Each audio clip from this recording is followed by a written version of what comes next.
নামাজে যে ভুলটি করলে কিয়ামতে আপনার চেহারা হবে গাধার চেহারার মতো। দেখেন তো মিলাইয়া এই ভুলটা আপনি করেন কিনা। আমার তো মনে হয় 50 ভাগের বেশি মানুষ এই ভুলটা করে, বিশেষ করে যারা জামাতে নামাজ পড়ে।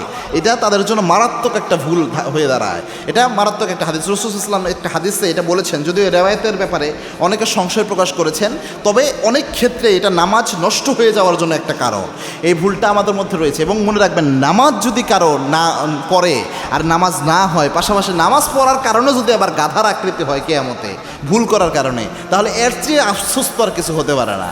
কেননা নামাজ এমন ইবাদত, আল্লাহর হাবিব বলেছেন আউয়ালু মা ইউহাসাবু বিহিল আবদু ইয়াউমাল কিয়ামাতিস সালাহ।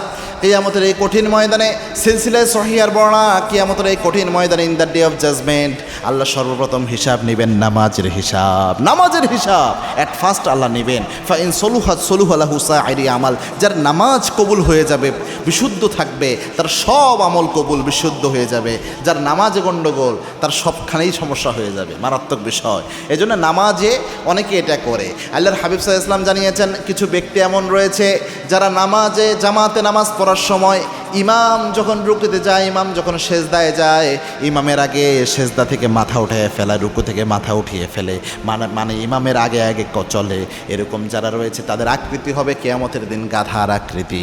গাধার আকৃতি তাদের হবে। দেখবেন অনেকে রয়েছে আল্লাহু আকবার বলে ইমাম নামাজ শুরু করেছে, ইমাম একটু হেলার পরে তারপরে আল্লাহু আকবার বলে রুকুতে যাবে। ওই ইমাম হেলতে হেলতে ইমামের আগে সে রুকুতে যাওয়া শেষ, এরপরে ইমাম সাহেব তাকবীর দিচ্ছে, এরকম একটা অবস্থা। আবার সেজদায় গিয়েছে, ইমাম একটু উঠার পরে তারপরে সে তাকবীর দিবে, যাতে সবাই ইমামের পরে হয়। এই জন্য সে একটু উঠার পরে পরে তাকবীরটা দেয়।